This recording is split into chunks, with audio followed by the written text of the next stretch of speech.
Selamat datang di GBI Bukit Sian. Sebelum beribadah, mari simak beberapa informasi berikut ini. Datanglah bersama keluarga dan orang terkasih.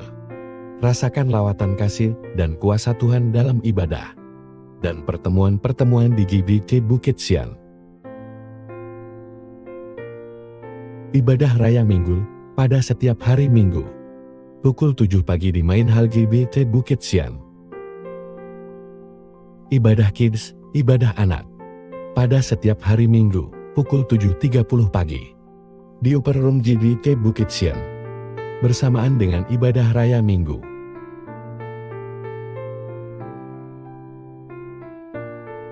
Ibadah Youth, ibadah pemuda. Pada minggu kedua dan keempat setiap bulan. Pukul 10 pagi di Main Hall GBI Bukit Sian. Doa malam, pada setiap hari Rabu, pukul 7 malam di Main Hall GBI Bukit Sian. Dan juga melalui Zoom dengan meeting ID yang tertera. Dana sosial Bukit Sian Family. Dengan Rp50.000 per keluarga setiap bulan. Kita dapat membantu keluarga Bukit Sian lainnya. Dan juga berpartisipasi dalam kegiatan sosial Bukit Sian Family. Pelayanan pastoral lainnya, seperti pelayanan keluarga, ibadah keluarga, doa khusus, konseling, pendampingan, dan bimbingan rohani.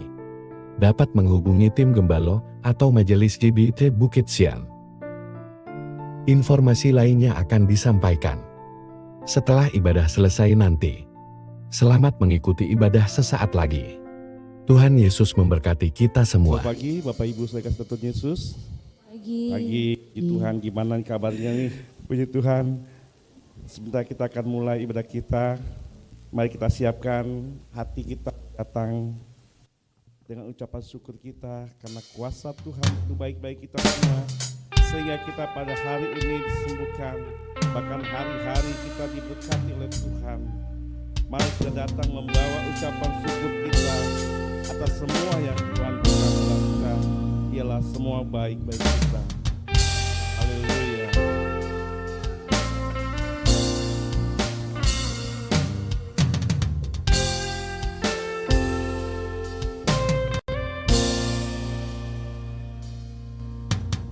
Ku datang dengan syukurku, membawa kerinduanku, Yesus, ingin ku menyenangkanmu. Karyamu indah bagiku. Karyamu indah bagiku, kasih yang menyelamatkanku, Yesus. Inilah persembahanku.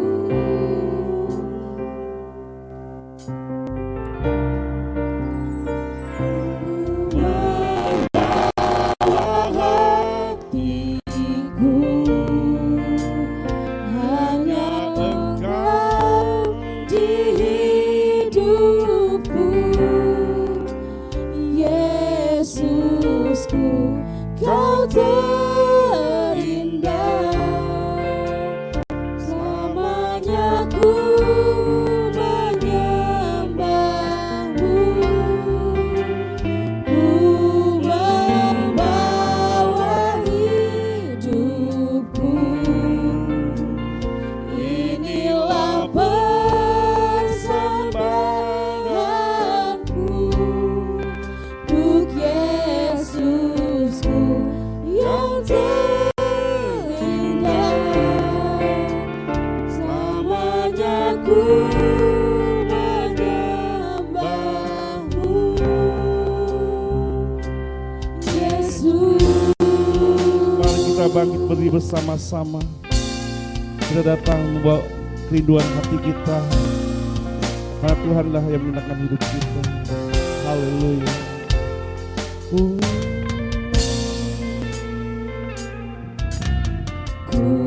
datang dengan syukurku, membawa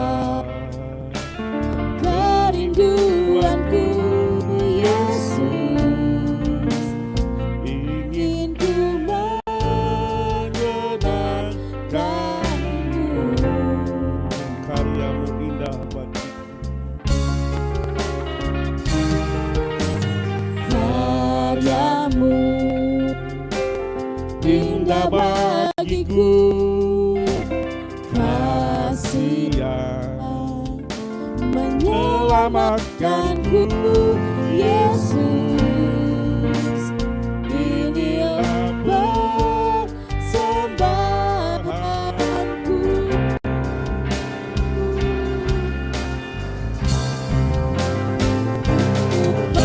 Membawa hatiku, hanya Engkau di hidupku. Yesus.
Pertolongan kami datang dari Tuhan yang telah menjadikan langit dan bumi.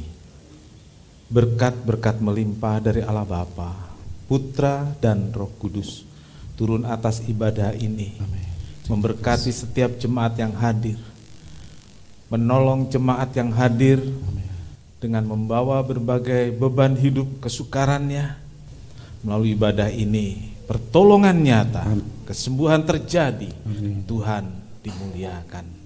Dari awal sampai selesai ibadah ini, ke dalam tangan-Mu kami serahkan.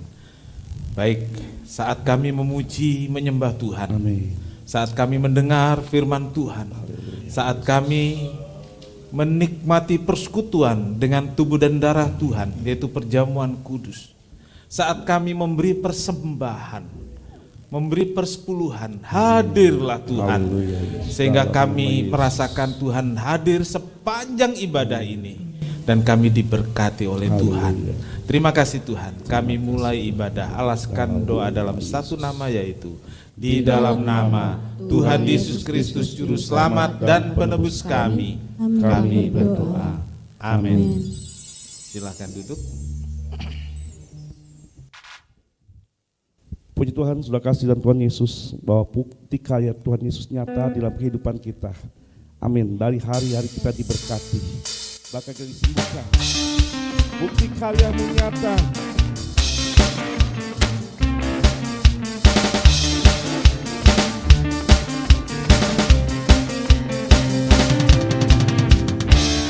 Bukti karya-Mu nyata dari hari ke hari. Besar cinta-Mu nyata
sungguh dahsyat, sangat dahsyat, teramat dahsyat. Haleluya.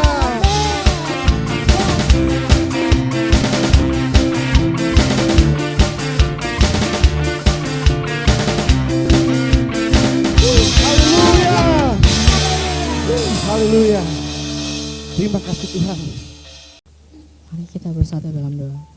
Tuhan yang penuh kasih, kami mengucap syukur atas kebaikan-Mu kepada kami dengan segala berkat yang Tuhan telah limpahkan kepada kami. Pada saat ini kami membawa persembahan kami ke hadapan-Mu. Tuhan berkati persembahan ini, kiranya persembahan ini menjadi wujud kasih dan rasa syukur kami kepadamu. Berkati juga setiap tangan yang sudah memberi dan yang belum memberi. Berkati para pelayan-Mu, berkati penyelenggara kantong kolektif. Tuhan berkati kehidupannya, Tuhan berkati pekerjaan dan keluarganya. Tuhan kami siap memberi hanya di dalam nama Tuhan Yesus Kristus. Haleluya, amin.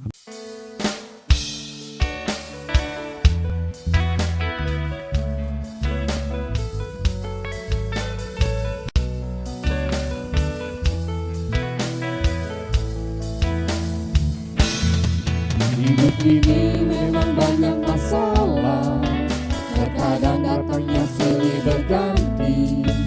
Jangan takut, janganlah gentar, bersama Yesus kita hadapi. Hidup ini memang banyak masalah, terkadang datangnya silih berganti. Jangan takut, janganlah gentar, bersama Yesus siap hadapi. Yang penting ada Tuhan Yesus, ada Tuhan Yesus. Meskipun hidupku banyak masalahnya, ada Yesus, ada mukjizatnya. Yang penting ada Tuhan Yesus, ada Tuhan Yesus. Meskipun hidupku banyak masalahnya, ada Tuhan Yesus. Beres kabeh yang penting ada Tuhan Yesus, ada Tuhan Yesus. Meskipun hidupku banyak masalahnya, ada Yesus, ada mukjizatnya. Yang penting ada Tuhan Yesus, ada Tuhan Yesus.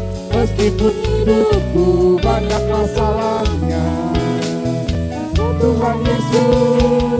Beres kabeh.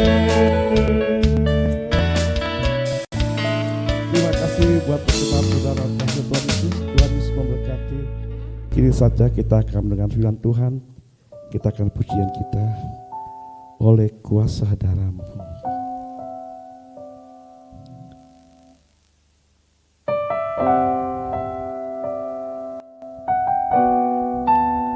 Terima kasih Tuhan. Haleluya.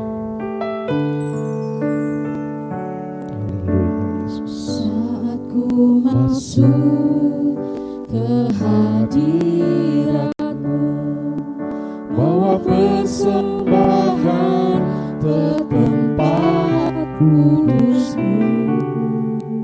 Pujian, tunaikan sembahku berikan bagi-Mu Allah yang mulia. Kau layakkan ku menghampiri-Mu, Kemuliaan-Mu Tuhan. Pujian, tunaikan sembahku berikan bagi-Mu Allah yang mulia. Oleh kuasa darah-Mu kau telah tebus dosa.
masuk kehadiran-Mu, bawa persembahan ke tempat kudus-Mu.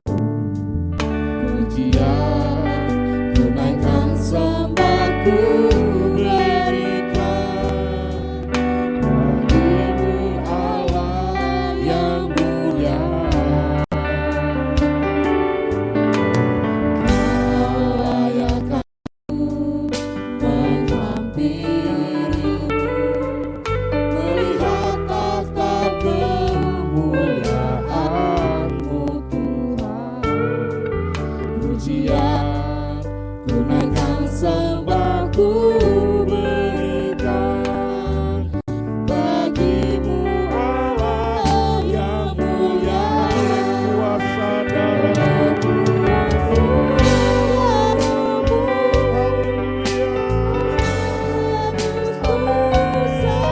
haleluya Yesus. Kekudusan-Mu melipupiku, kasih-Mu mengalir memulihkan hidupku. Sungguh besar anugerah-Mu, Kau selamatkan hidupku. Ku menjadi ciptaan yang baru oleh kuasa darah-Mu. Haleluya. Glory, kami bersyukur Tuhan. Kami bersyukur Tuhan. Oleh kuasa darah Yesus, oleh kuasa darah Yesus, kami bisa melihat takhta kemuliaan-Mu. Haleluya. Sembah Dia. Haleluya. Glory Yesus. Haleluya. Terima kasih. Oleh kuasa darah-Mu, Kau menebus dosaku. Kekudusan-Mu melipupiku, kasih-Mu mengalir memulihkan hidupku. Sungguh besar anugerah-Mu, Kau selamatkan hidupku. Ku menjadi ciptaan yang baru oleh kuasa. Ku menjadi ciptaan yang baru. Ku menjadi ciptaan yang baru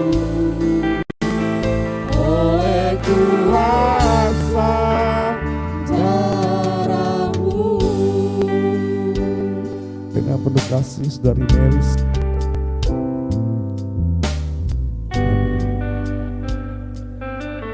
Terima kasih Yesus, terima kasih Tuhan. Mari kita bersatu dalam doa. Bapa kami yang baik, terima kasih Tuhan. Terima kasih Yesus. Engkau telah menyelamatkan kami Tuhan dari lumpur dosa ya Bapa. Haleluya, Tuhan, sebentar lagi Yesus. kami akan mendengarkan firman Tuhan. Berkati hamba-Mu ya Bapa Amin. yang akan menyampaikan firman Tuhan. Biarlah apa yang Dia taburkan ya Bapa bisa berkenan di Haleluya. hati-Mu ya Bapa, dan bisa tertanam dalam hati kami ya Bapa, dan bisa kami terapkan di dalam kehidupan kami sehari-hari ya Bapa.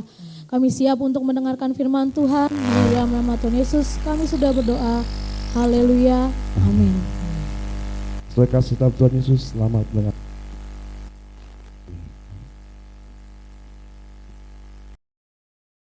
Selamat pagi Bapak Ibu Saudara. Apa kabarnya? Menjadi jemaat teladan. Ya, katakan sama-sama. Jadi, semua ikut bicara. Yang nggak bicara tadi belum mau. Belum mau menjadi. Coba, saya mau menjadi jemaat teladan. 2, 3. Saya mau menjadi jemaat teladan. Yakin? Yakin nggak? Itu tidak mudah tapi Tuhan menolong. Amin. 1 Tesalonika 1. Ya. 1 Tesalonika pasal 1. Secara keseluruhan ayat 1 sampai 10. Baik, kita sama-sama berdiri. Kita membaca ayat ini bergantian. Tolong singer memandu ayat yang bersama dengan jemaat.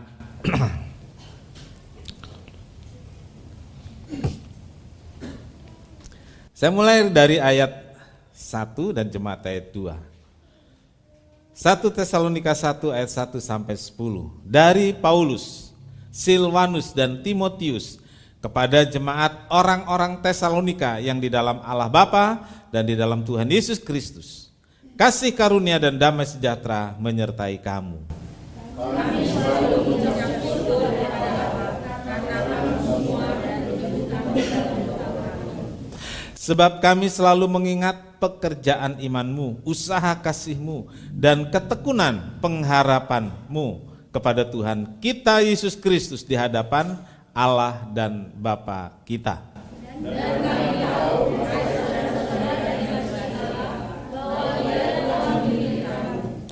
sebab Injil yang kami beritakan bukan disampaikan kepada kamu dengan kata-kata saja, tetapi juga dengan kekuatan oleh Roh Kudus dan dengan satu kepastian yang kokoh. Memang kamu tahu bagaimana kami bekerja di antara kamu oleh karena kamu. Dan kamu telah menjadi penuntut kami dan penuntut Tuhan dalam penindasan yang berat. Kamu telah menyampaikan dengan sukacita yang dikerjakan oleh Roh Kudus. Sehingga kamu telah menjadi teladan untuk semua orang yang percaya di wilayah Makedonia dan Akhaya.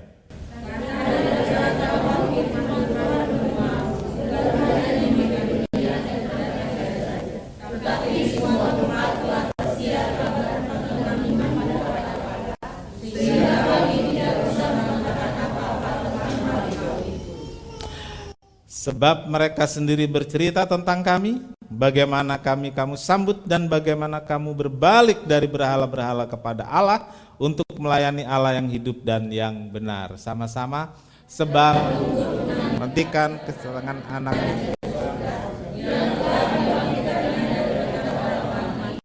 yaitu Yesus yang menyelamatkan kita dari murka yang akan datang. Amin. Silakan duduk. Bapak Ibu Saudara, kita membaca dari 1 Tesalonika 1 ayat 1 sampai 10, awal dari surat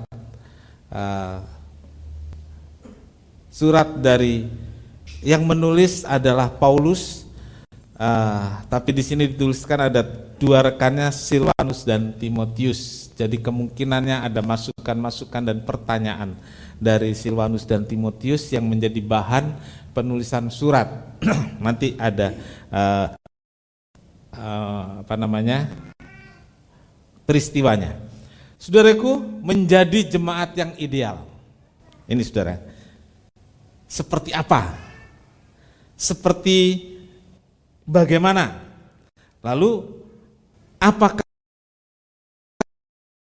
di dunia ini ada atau tidak? Ya, tidak. Bukankah jemaat mencari gereja yang sempurna? Iya kan? Iya kan? Makanya ada jemaat-jemaat yang pindah dari satu gereja ke gereja lain karena mencari jemaat yang sempurna. Tapi ternyata di dunia ini tidak ada.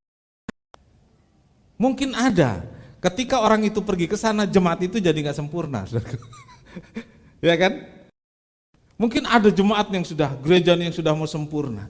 Lalu ada orang sakit hati di satu gereja, dia pergi ke sana, jemaat itu jadi nggak sempurna, jauh dari sempurna. Siapa yang membuat sempurna atau tidak sempurna? Diri kita sendiri. Kalau ada manusia sempurna, maka ada gereja sempurna. Ada nggak manusia sempurna? Nggak ada. Jadi ada nggak gereja yang sempurna? Nggak ada. Nggak ada gereja yang sempurna. Lalu pertanyaannya, apakah jemaat di Tesalonika adalah jemaat yang sempurna? Apakah jemaat di Tesalonika istimewa, sempurna, sampai mendapat perhatian khusus dari Paulus? Tidak. Sama jawabannya, tidak ada jemaat yang sempurna.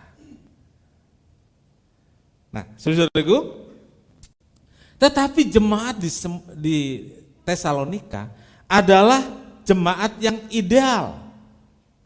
Jemaat yang bisa menjadi teladan. Betul, kita tidak sempurna.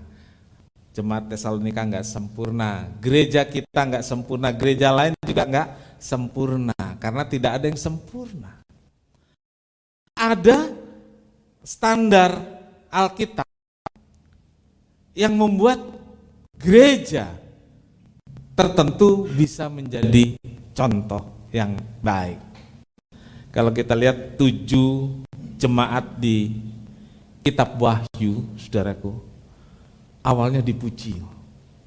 Ya, usaha kasihmu, kamu telah berjuang. Tapi kemudian ada catatan 1 atau 2 tentang kekurangan-kekurangannya. Dan saudara tahu 7 jemaat di kitab Wahyu itu sekarang di mana? Ada atau enggak? Kalau jemaat di Roma sampai sekarang ada, yang di Vatikan itu ya ada. Padahal itu tidak ditulis dalam kitab Wahyu. Tapi yang di kitab Wahyu ada Philadelphia, Efesus dan lain sebagainya itu di mana sekarang? Di Turki. Ada enggak gerejanya? Ini ada banyak tur saudaraku ke Turki untuk melihat puing-puing. Itu saudaraku ya. Puing-puing gereja dalam 7 gereja dalam kitab Wahyu. Artinya saudaraku, nggak ada yang sempurna, nggak ada yang abadi di dunia ini. Tetapi ada gereja, ada jemaat yang bisa menjadi teladan. Salah satunya adalah jemaat di Tesalonika. Paulus, Silvanus dan Timotius bersama-sama memberitakan Injil di Tesalonika. Mereka pergi bareng. Tesalonika belum ada gereja, Injil belum diberitakan di sana. Lalu ketiga orang ini dipimpin oleh Paulus bersama 2. Kalau Timotius itu menyebut anak, ya Silvanus juga seperti itu. Jadi bertiga mereka pergi ke Tesalonika. Saat itu Tesalonika adalah kota bisnis, ya, berpenduduk 200 orang, termasuk kota besar. Paulus dan rekan-rekan mendirikan gereja di sana. Lalu setelah terbentuk, rupanya rasis itu sudah ada dari dulu, saudaraku. Ya, kalau di Indonesia sekarang ada masalah-masalah yang terjadi terhadap gereja. Beberapa gereja mengalami hal-hal yang tidak mengenakan, ditutup, apa dibilangnya, mengalami intoleran. Ya, ternyata dari dulu, saudaraku. Waktu didirikan gereja, masyarakat marah tapi tidak membakar gerejanya, kok saudara. Waktu itu enggak. Tapi mengancam orang yang membawa Injil. Siapa yang membawa Injil? Paulus, Timotius dan Silvanus. Karena terancam jiwanya, nyawanya terancam, mereka pergi meninggalkan Tesalonika. Tapi orang di Tesalonika tetap percaya pada Tuhan Yesus dan mereka bersekutu, istilahnya bersekutu di bawah tanah, ya, bawah tanah, nggak bikin terowongan, nggak diem-diem maksudnya ya, sembunyi-sembunyi, mereka tetap beribadah. Komunikasi waktu itu dilakukan biasanya pakai kurir, ya, pakai kurir, mengirim berita dan lain sebagainya. Dan setelah beberapa waktu kemudian, saudaraku, Paulus mengutus Silvanus, mengutus Timotius ke Tesalonika, coba lihat keadaan di sana seperti apa. Dan ternyata, saudaraku, mereka menjumpai orang-orang Tesalonika ini tetap semangat. Gak ada pendeta, lu saudaraku. Gak ada gembala. Dan mereka orang-orang Kristen yang baru. Tapi mereka mengalami aniaya, tekanan. Tapi mereka tetap bersatu. Mereka tetap bersemangat. Mereka tetap bertumbuh.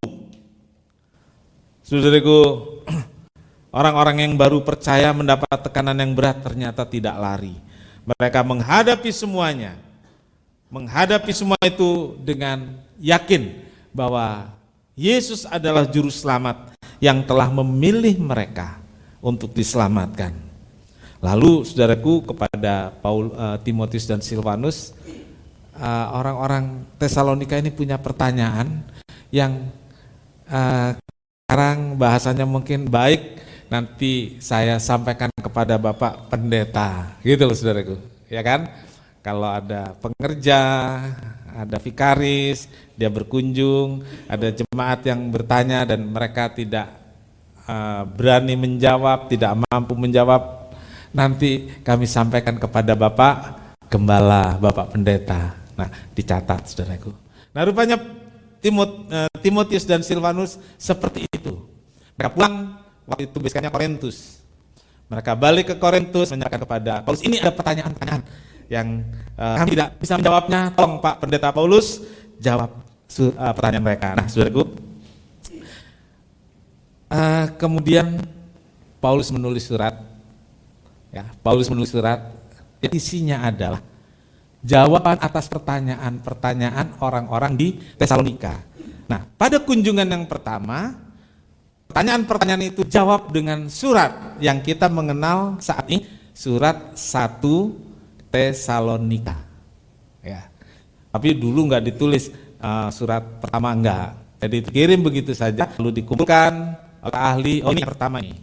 Lalu kunjungan yang kedua, Timotius dan Silvanus balik lagi membawa pertanyaan, dijawab dengan oleh Paulus dengan surat 2 Tesalonika. Terus kita akan melihat tentang bagaimana sih jemaat yang ideal itu, supaya saya bisa meneladani orang-orang di Tesalonika yang katanya bisa di jemaat teladan. Yang pertama, jemaat teladan itu adalah terdiri dari orang-orang kaya yang suka kasih persembahan persepuluhan. Jemaat teladan itu adalah orang-orang yang melayani doa puasa setiap hari di gereja. Betul? Gimana, saudara? Ini jemaat teladan loh. Oh, bukan ya? Kalau gitu belajar dulu ya, kita buka lah ya. Ternyata saudaraku, yang dibilang jemaat teladan itu terdiri dari orang-orang yang dipilih oleh Tuhan.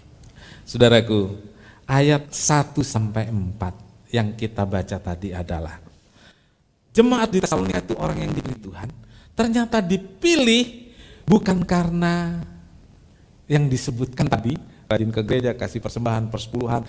Oh, kalau gitu saya nggak usah rajin ke gereja, nggak usah kasih persembahan, nggak usah kasih persepuluhan, kan biar gimana kan dipilih oleh Tuhan.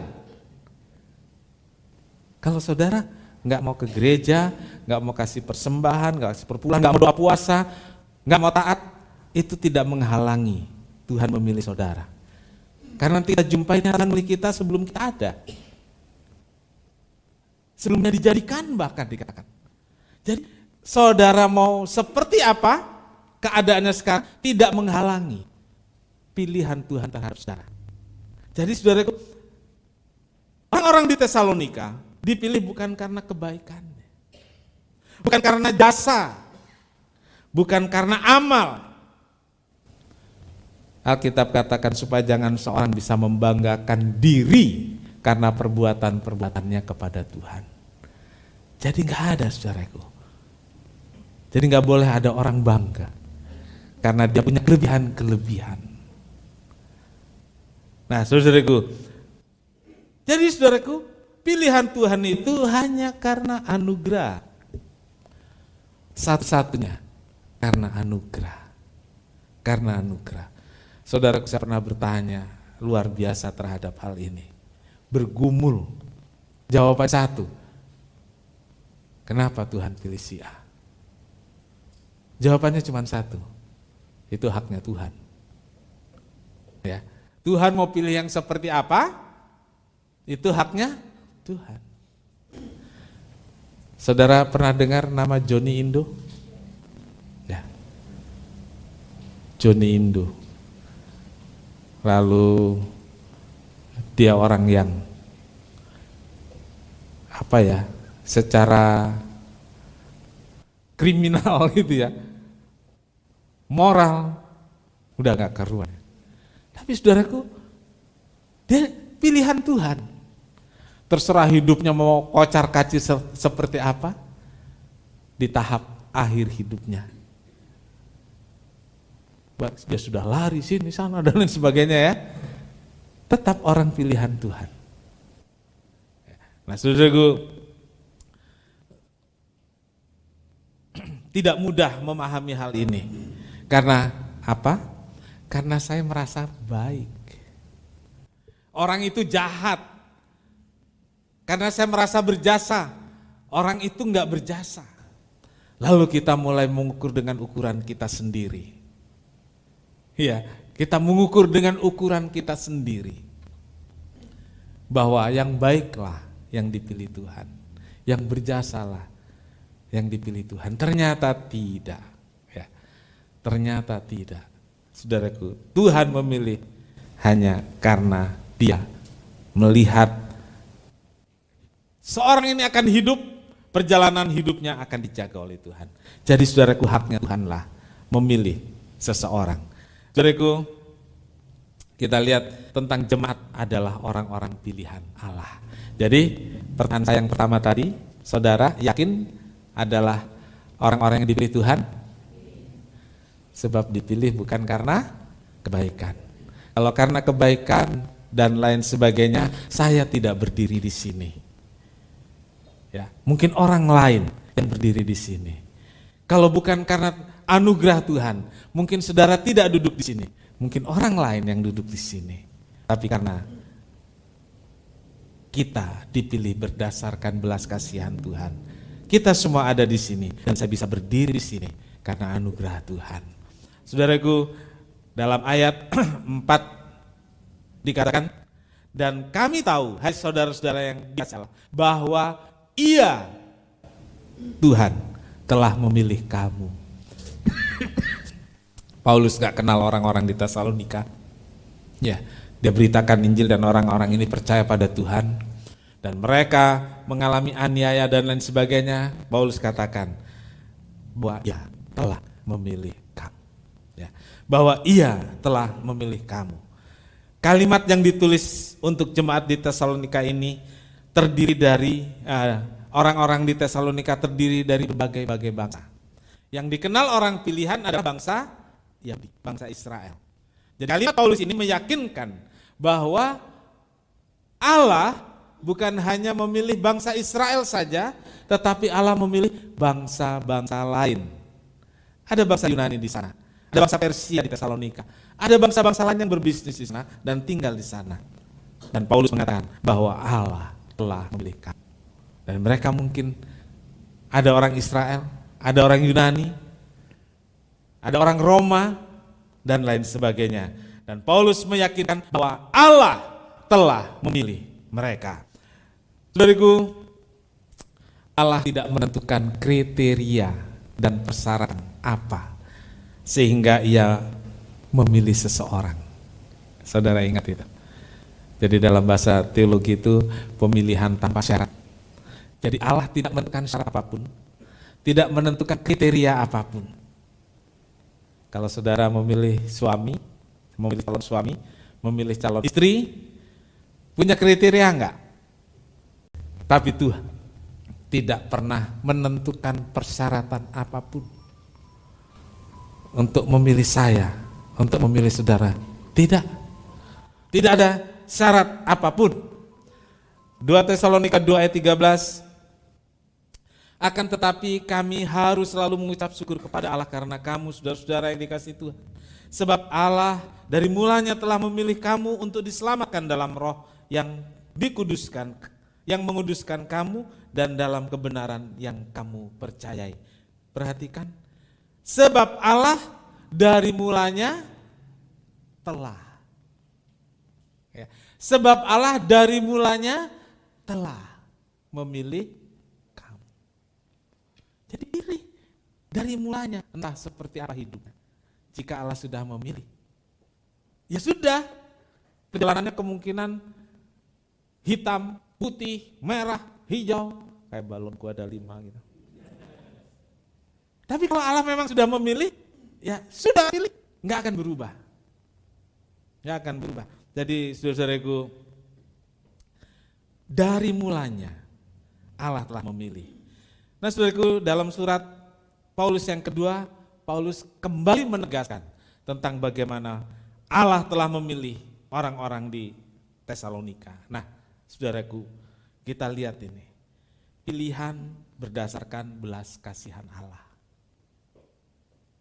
Pilihan itu berdasarkan belas kasihan Allah. Roma 9 ayat 18.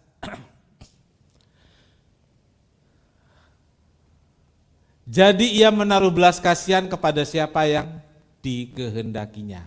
Dan ia menegarkan hati siapa yang dikehendakinya. Perhatikan, jadi ia menaruh belas kasihan kepada siapa yang ia kehendaki. Terserah Tuhan mau milih bagaimana. Gitu. Bukan berarti walaupun saya amburadul hidupnya Tuhan tetap memilih saya. Enggak. Bukan itu. Dari dulunya Tuhan sudah memilih. Hanya kita ini yang nggak tahu kalau sudah dipilih. Gitu. Atau sebaliknya kita nggak tahu diri. Jadi kebanyakan yang mana nih? Kita nggak tahu kalau sudah dipilih atau kita nggak tahu diri. Yang mana nih? Saya ulangi, saudara masih mencerna. Saya kasih contoh dulu. Ada banyak kesaksian begini saudaraku. Hidup saya sudah hancur begini-begini, tetapi Tuhan tetap memilih saya. Dan ini jadi kebanggaan dan kesaksian. Bagus juga sih, gitu ya. Tapi kalau hidup kita baik-baik dari mulanya, apakah nggak bisa jadi kesaksian? Saya pikir lebih jadi kesaksian. Nah, ini membedakan dia tahu orang pilihan dan orang yang tidak tahu diri. Gitu ya. Jadi saudaraku, banyak orang Kristen nggak tahu diri bahwa dia sudah dipilih. Kan hidupnya amburadul. Hidupnya nggak sesuai dengan firman Tuhan. Itu bukan karena nggak tahu bahwa dia orang yang sudah dipilih, tapi karena nggak tahu diri sebagai orang pilihan. Nah, saudara, bagaimana? Kita pernah benar-benar nggak tahu diri sebagai orang pilihan. Betul? Saya, saudara, dan banyak orang lain yang terjadi adalah kita sering nggak tahu diri bahwa kita ini orang pilihan. Tapi marilah kita sekarang belajar membangun hidup sebagai orang yang tahu bahwa saya orang yang dipilih oleh Tuhan. Allah tidak memilih seorang berdasarkan status.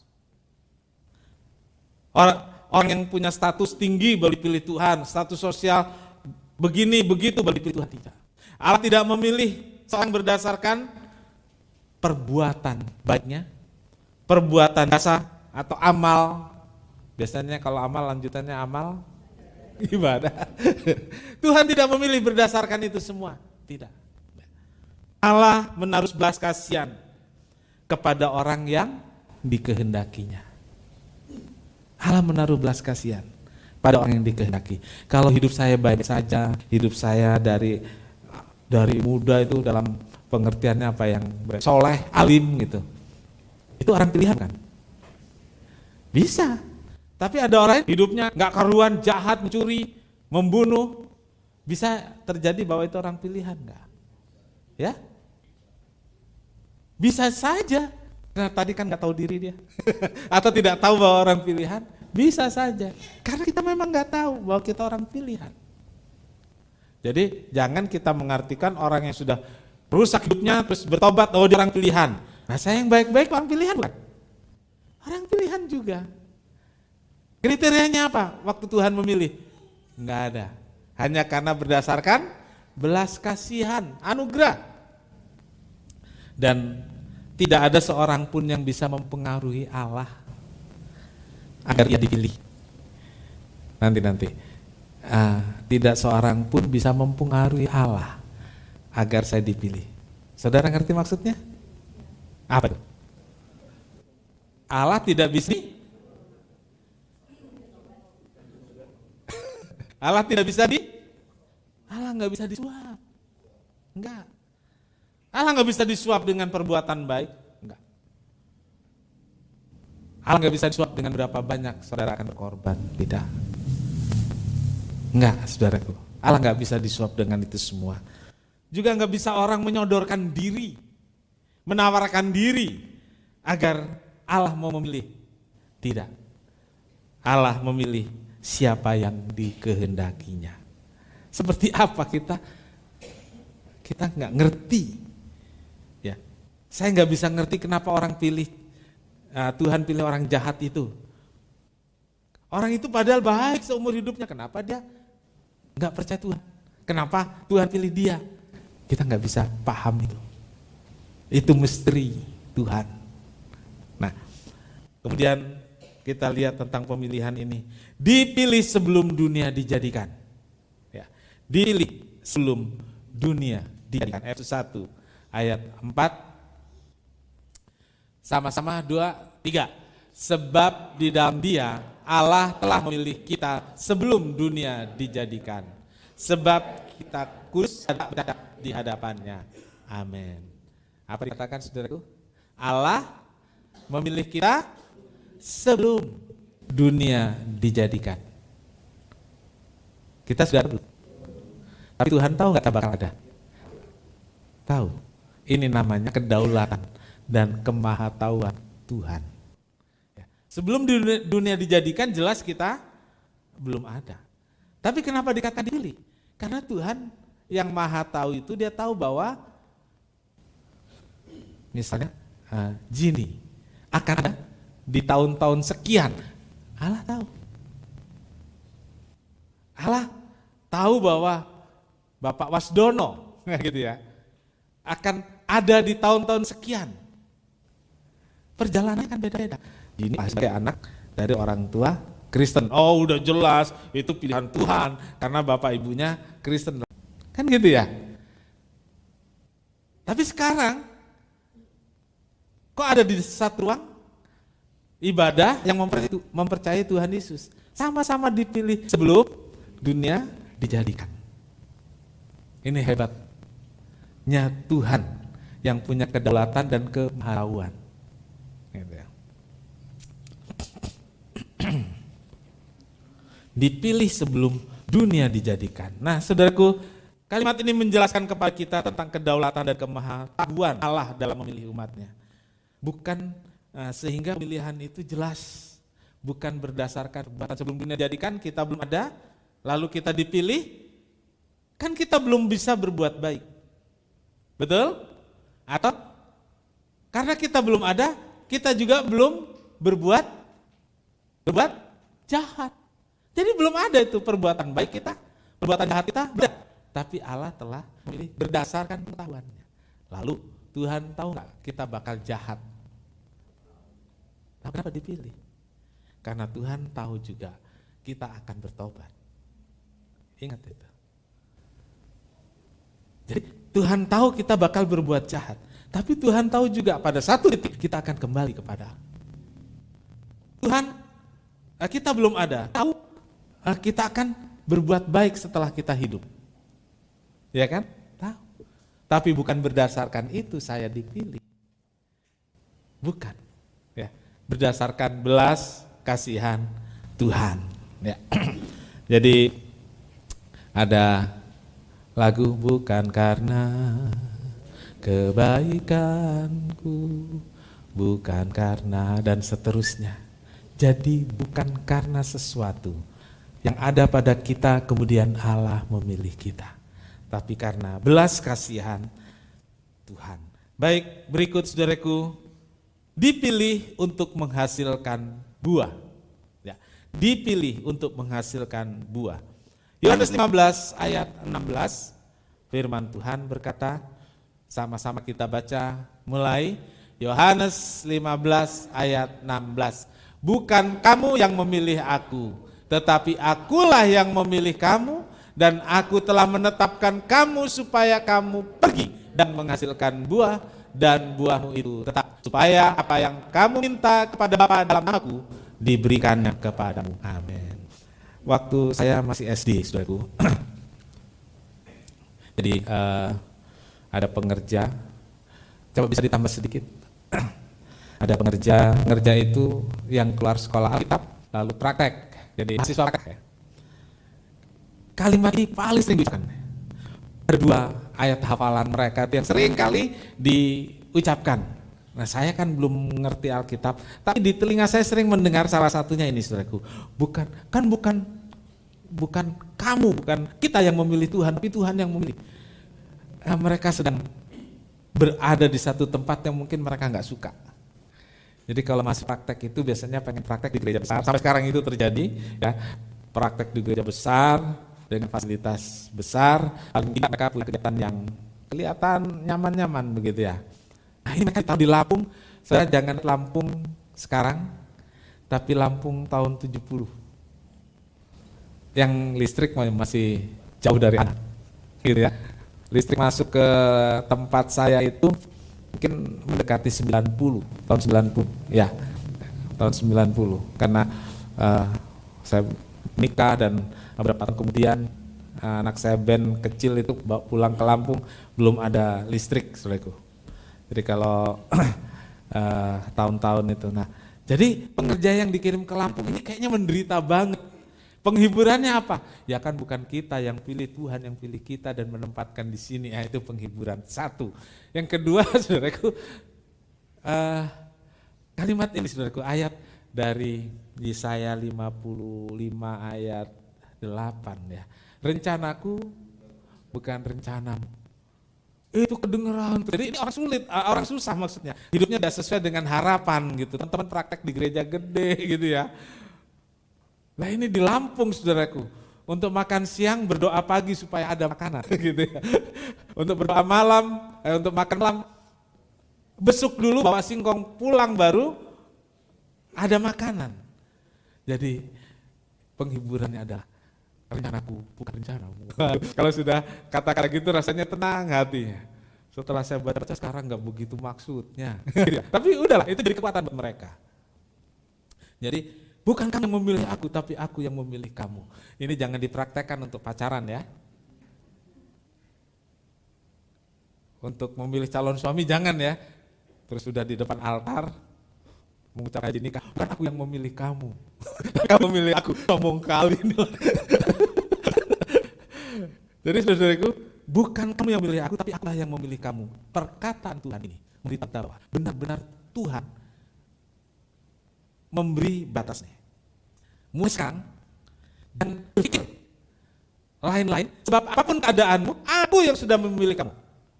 Nah, ini saudaraku, tujuan Allah memilih itu yang penting, yang harus kemudian kita lakukan. Tujuan Allah memilih adalah agar orang-orang yang dipilih itu menghasilkan buah. Menghasilkan buah. Buah yang dimaksud di sini katakan buah yang tetap, buah yang kekal. Menghasilkan buah yang abadi. Saudara-saudaraku, buah dapat diartikan sebagai perbuatan baik. Buah bisa diartikan sebagai karakter yang mencerminkan Kristus. Artinya hidup yang berubah. Dan saudaraku, untuk satu perubahan orang sulit menerima. Contohnya Pak Dii, saudaraku. Ada satu perubahan yang sedikit membingungkan saudara ketika saudara masuk ruangan ini. Apa itu? Susunan bangku. Saya lihat begitu Mas berdiri di belakang, lihat dari kiri sama kanan. Dan akhirnya sudut sisi yang biasa lambat isi, sekarang terisi duluan di sini. Karena begitu lihat sini bingung dah. Tarik sini. Saudaraku, orang tidak gampang menerima perubahan, tidak gampang mau berubah. Enggak gampang. Tapi firman Tuhan, Alkitab mengatakan bahwa kita harus berubah. Orang pilihan harus berubah agar bisa berbuah. Ya, kemarin di pertemuan doa puasa sambil menunggu teman-teman kita berbicara masa lalu. Jadi saya mau beritahu bahwa doa puasa itu bukan puasa bapak-bapak. Jadi doa puasa seluruh jemaat.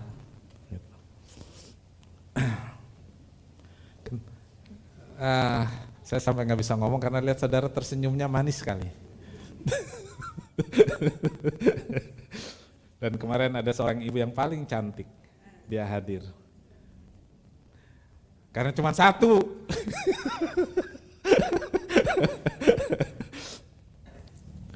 Saudara nanti selesai kebaktian jangan bilang, Pak Pendeta nyindirnya cep.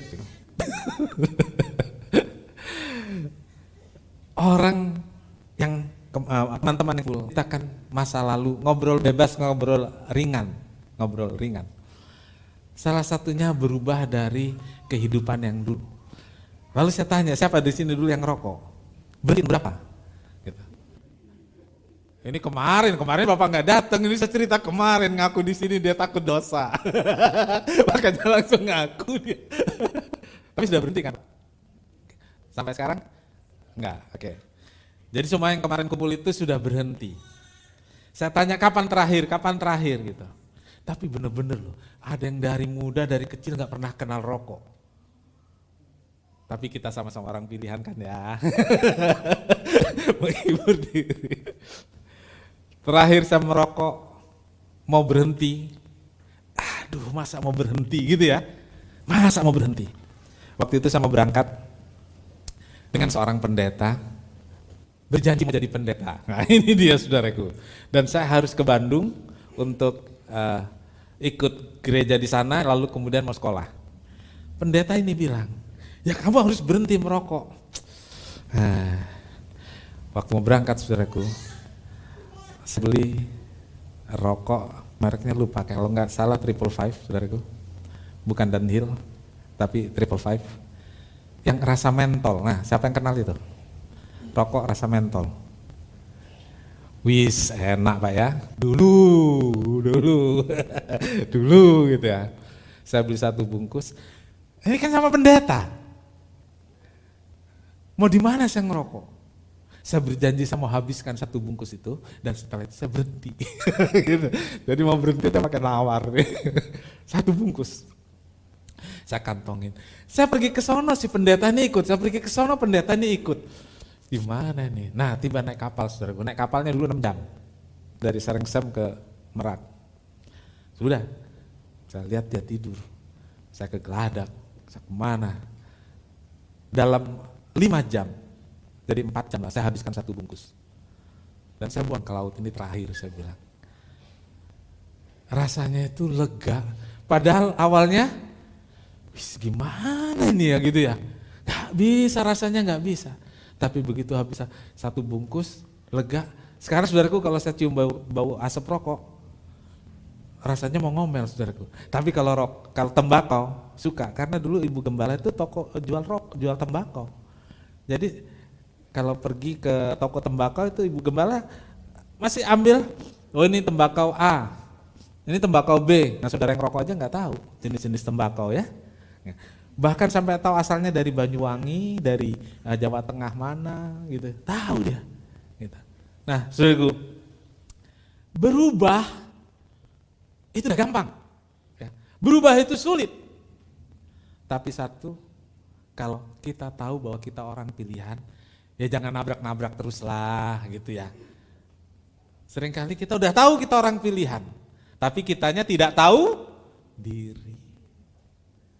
Ya syukur-syukur kalau mati dalam keadaan baik-baik gitu ya. Kalau lagi pas jeblok hidupnya, selamat gak? Ayo saya tanya, selamat nggak? Ini ekstrim nih. Kalau pendeta lain nakut-nakutin, kalau matinya lagi doa masuk surga, kalau matinya lagi mabok masuk neraka, ya kan? Enggak begitu, Tuhan enggak sekejam itu. Tapi jadilah orang pilihan yang tahu diri. Ya, jadilah orang pilihan yang tahu diri. Berubah dan berbuah. Ini perubahan karakter, perubahan hidup, perubahan sifat. Ini perubahan diri. Sehingga saudaraku, buah yang kekal itu ada dalam hidup kita. Orang yang berubah lalu berbuah bisa jadi teladan. Bisa jadi contoh. Pertama, contoh dalam keluarga. Kedua, contoh dalam lingkungan keluarga besar. Ya, wih, si A itu dulu hidupnya kayak gitu, sekarang kok gini? Kenapa ya? Oh, dia udah rajin ke gereja. Oh, dia udah sering berdoa. Oh, dia sudah aktif di gereja dan lain sebagainya. Makanya dia berubah. Nah, saudaraku, jadi kesaksian, jadi teladan. Orang-orang di Tesalonika menjadi orang yang dipilih Tuhan dan menunjukkan bahwa mereka orang pilihan, yaitu dengan berbuah lebat yang memuliakan Tuhan. Amin. Tuhan Yesus memberkati. Terima kasih Tuhan Yesus untuk firman-Mu. Ampuni kami kalau selama ini kami yang adalah orang-orang pilihan Tuhan, tetapi kami tidak tahu diri sehingga yang memuliakan Tuhan. Terima kasih Tuhan, memberkati seluruh jemaat. Tolong anak-anak-Mu ini Tuhan, agar makin hari makin menyenangkan hati Tuhan. Perjamuan kudus akan menolong kami menjadi lebih kuat dan bertumbuh dalam Tuhan. Sebab ketika kami mengambil bagian dengan tubuh dan darah Tuhan, kami diingatkan akan korban Yesus untuk kami. Yesus mati untuk memberikan hidup yang kekal untuk kami. Anugerah itu membuat kami merendahkan diri dan bersyukur pagi ini kepada Tuhan. Sehingga kami semakin bisa menjadi orang-orang Kristen yang menjadi teladan bagi banyak orang. Berkati roti dan anggur, jadi tubuh dan darah Tuhan buat kami. Berkati hamba-hamba-Mu yang melayani, berkati seluruh jemaat, baik anak-anak orang dewasa, diberkati Tuhan saat ambil bagian dalam perjamuan kudus. Terima kasih, dalam nama Tuhan Yesus kami berdoa. Amin. Jemaat dipersilakan duduk. Kita akan nyanyikan salibnya, salibnya selama mulia. Kita akan masuk dalam perjamuan kudus. Salibnya,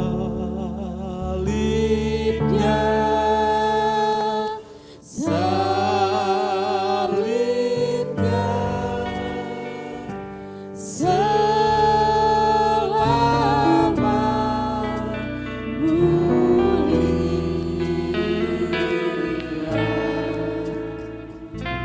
dosaku disucikan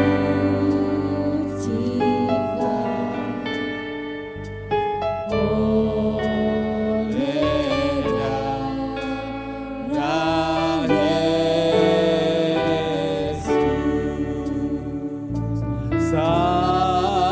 salibnya, selama mulia, dosaku disucikan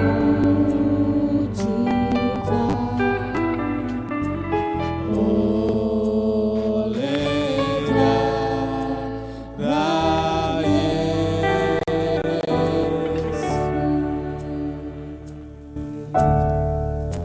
Baik, apakah semua jemaat sudah mendapatkan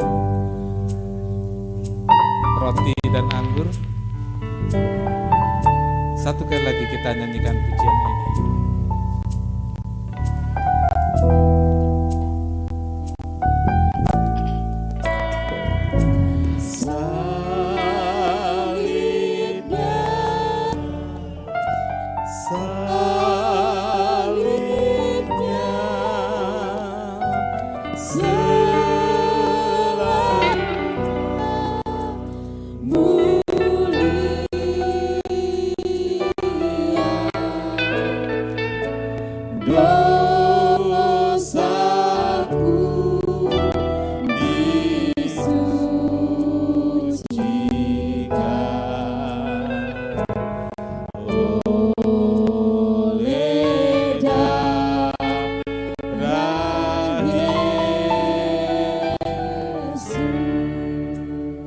Jemaat saya undang sama-sama berdiri.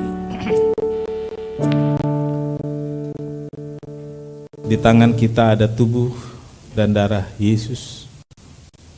Silakan dipersiapkan, dibuka. Kita akan masuk dalam persekutuan dengan tubuh dan darah Yesus. Tubuh yang hancur dipecah-pecahkan untuk kita orang berdosa, supaya kita memiliki hidup yang berubah. Sebab untuk memilih kitalah Yesus telah mati di atas salib. Untuk memilih kitalah Yesus rela memberikan nyawanya. Dengarkan firman Tuhan. Dan sesudah ia mengucap syukur, ia memecah-mecahkannya dan berkata, "Inilah tubuhku yang diserahkan bagi kamu. Lakukanlah ini sebagai peringatan akan aku."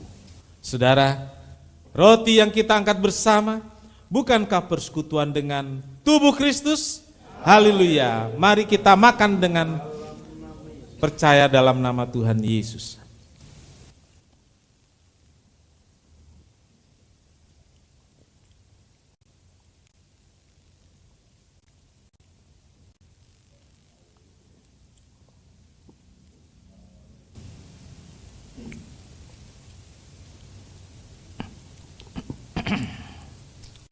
Angkat cawan lebih tinggi dari kepala.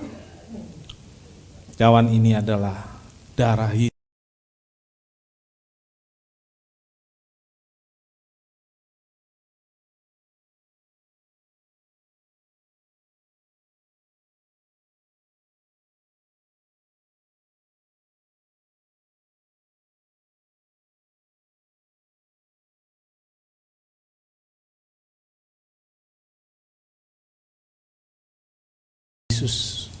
yang tercurah di atas salib.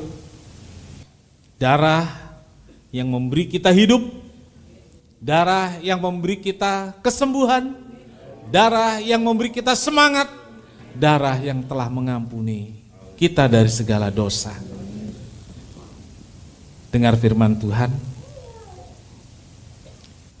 Lalu ia berkata, "Cawan ini adalah perjanjian baru yang dimeteraikan dengan darahku.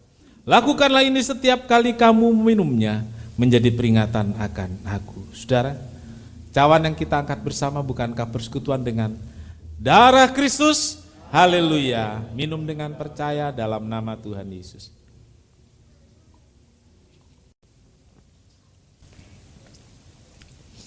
Haleluya, haleluya, haleluya. Oh, haleluya, haleluya. Yes, yes, besar anugerah-Mu Tuhan.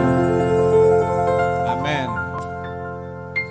Sangat besar anugerah-Nya yang telah ku terima.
Kami orang-orang berdosa ya Tuhan, tapi Tuhan telah memilih kami.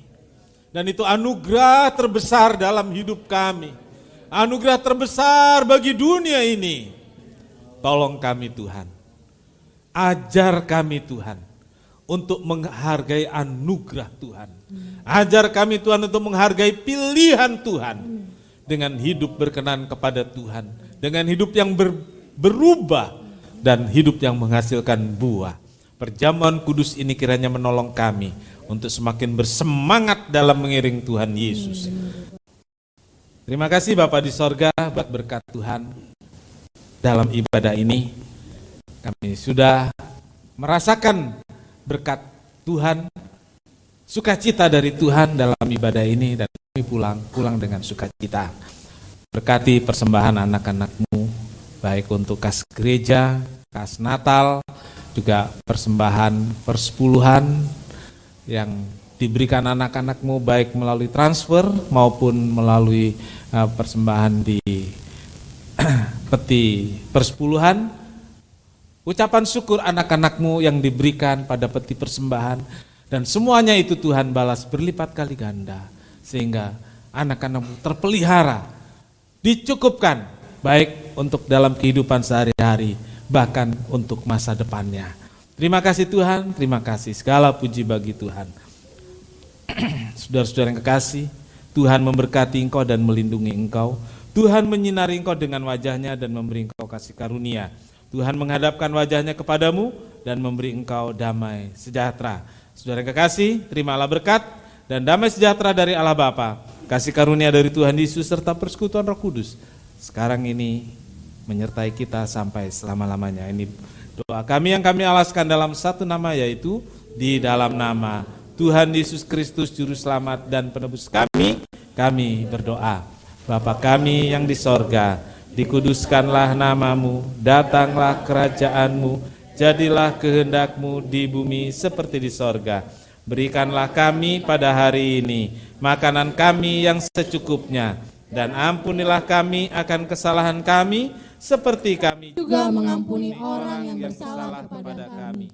Dan janganlah membawa kami ke dalam pencobaan, tetapi lepaskanlah kami daripada yang jahat. Karena Engkaulah yang punya kerajaan dan kemuliaan sampai selama-lamanya. Amin.